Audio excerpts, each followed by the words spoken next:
encendió el incendio. Desde lo alto del palacio, un rey vestido de lino observa la ciudad bañada por el sol, pero su mirada se detiene y ya no puede apartarla. Una silueta bañándose en secreto. Una chispa. Un camino sin retorno. La ciudad de Jerusalén dormía bajo la calma aparente de la rutina real. Las tropas de Israel estaban en campaña, pero el rey no. Pero lo descubriría muy pronto. David, el valiente pastor que derrotó gigantes, ahora caminaba solo por la azotea de su palacio. Su alma estaba inquieta. No sabía por qué. El sol acariciaba su piel mientras se bañaba con la inocencia de quien no es observado. Al bajar la mirada, sus ojos se posaron sobre una mujer. Y entonces, algo se quebró dentro de él. La admiración se tornó deseo. El deseo, obsesión. Y la obsesión en una orden. Tráiganla a mí.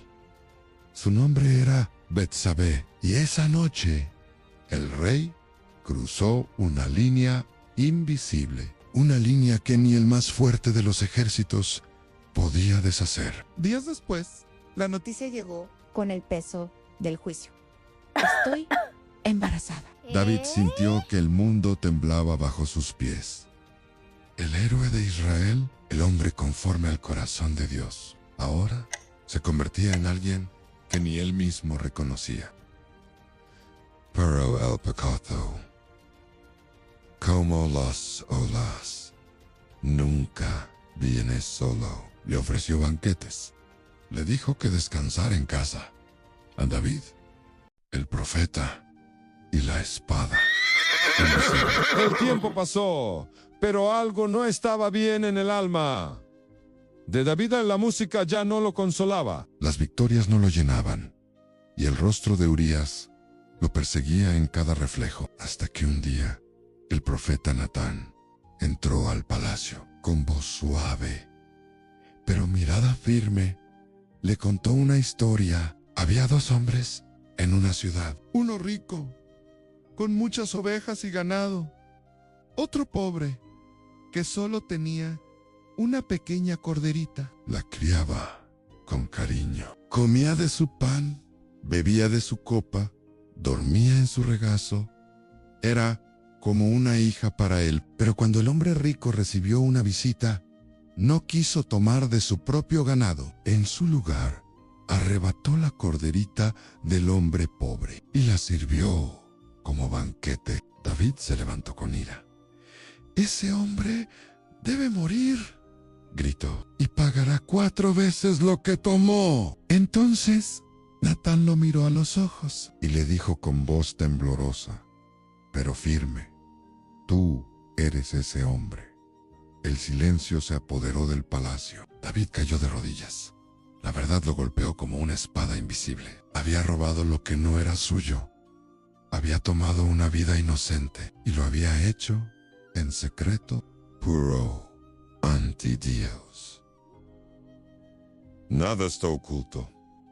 Natán continuó. El Señor te dio todo: reinos, victorias, mujeres, honor. ¿Por qué despreciaste su palabra? El juicio fue anunciado. La espada no se apartará jamás de tu casa. Lo que hiciste en secreto será expuesto a la luz del día. Y aunque Dios no tomará tu vida, el precio del pecado y la gracia inesperada, el palacio quedó en silencio. Los sirvientes temblaban. Nadie se atrevía a hablar. ¿Cómo decirle al rey que el niño había muerto? David, aún en el suelo, notó los susurros. Se incorporó lentamente y preguntó con voz rota: ¿Ha muerto el niño? Sí, mi señor, respondieron. Entonces ocurrió algo que nadie esperaba. David se levantó, se cambió de ropa y entró al templo a adorar. Después de tanto dolor, porque David entendió algo profundo. Dios había escuchado su clamor, y aunque no cambió el resultado, su corazón había sido restaurado. Cuando volvió al palacio, consoló a Betsabé, y tiempo después nació otro hijo, un niño que contra toda lógica humana fue amado por Dios desde el principio. Lo llamaron Salomón, y Natán, el mismo profeta, vino a bendecirlo. La gracia de Dios floreció donde antes hubo culpa. El pecado tiene consecuencias, pero el perdón de Dios puede dar fruto incluso en tierra herida. La historia no terminó en tragedia. Terminó en redención. ¿Hay algo en tu vida que crees que ya no tiene solución? ¿Una culpa? ¿Un error? ¿Una pérdida? Dios puede hacer brotar vida donde solo hay cenizas. No te quedes en el dolor. Da el siguiente paso. Pero aunque David fue perdonado, la espada seguía en su casa. ¿Y su familia?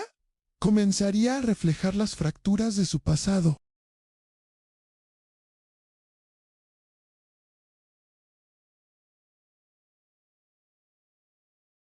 Cosechando tormentas en la espada, dentro del palacio. La paz que David anhelaba jamás volvió a reinar del todo en su casa. Lo que comenzó como un pecado escondido se extendió como sombra por las generaciones. Amnón, uno de sus hijos, se dejó arrastrar por la lujuria. Y en un acto cruel y devastador, deshonró a su hermana Tamar. David, al enterarse, se llenó de ira. Pero no. El mismo silencio que lo había condenado con Betsabé, ahora lo inmovilizaba como padre. Y en ese silencio, Absalón, hermano de Tamar, alimentó un fuego implacable. Durante 2 años, esperó, planeó, fingió, hasta que finalmente Anbanket mandó matar a Amnón, uno de sus propios hijos, asesinando al otro. Y David lloró más por la división que por el castigo. Una vez más, su pecado de ayer teñía los actos de hoy. Pasaron los años y Absalón regresó, pero no como un hijo arrepentido, sino como un usurpador. Con palabras suaves y apariencia de justicia, se robó el corazón del pueblo y levantó una rebelión contra su propio padre. David, el rey ungido, el que había enfrentado gigantes y ejércitos, ahora huía descalzo por las colinas, traicionado por su sangre, y mientras cruzaba el arroyo de Cedrón, llorando, cubierto de polvo, las palabras del profeta Natán resonaban como eco profético. La espada no se apartará jamás de tu casa. David, humillado, sin trono, sin ejército, con el corazón desgarrado, levantó la mirada al cielo una noche estrellada y corazón quebrantado, rey restaurado, las trompetas resonaban en los valles. El ejército de Absalón marchaba con fuerza, decidido a tomar el trono por la espada. Pero David no quería pelear. Traten con delicadeza al joven Absalón por amor a mí, ordenó a sus generales. Era el clamor de un padre, no el mandato de un rey. La batalla estalló en el bosque de Efraín. Los árboles parecían tener vida propia, y más hombres murieron por el terreno que por la espada. Absalón, montado en su mula, se adentró en la espesura. Su cabello, largo y espléndido, símbolo de su orgullo, quedó atrapado en las ramas de una encina. Quedó suspendido, indefenso. Y Joab, el general de David, lo encontró así, desobedeciendo la orden del rey. Absalón murió colgado entre el cielo y la tierra, como si ni el trono ni el perdón le pertenecieran del todo. Cuando David recibió la noticia, no celebró la victoria. No volvió corriendo al palacio, no ordenó fiestas. 6. Absalón, hijo mío, hijo mío, Absalón, ¿quién me diera haber muerto yo en lugar de ti? Absalón, hijo mío, hijo mío. La voz del rey retumbó por los pasillos del palacio, Más desgarradora que 1000 derrotas. David volvió al trono, pero más que un rey, regresó como un hombre quebrantado, humilde, renovado. No fue su fuerza la que lo restauró, sino su corazón contrito ante Dios. Dios no elige a los perfectos, elige a los que, cuando caen, se levantan con sinceridad. La vida de David es una sinfonía de gloria y vergüenza.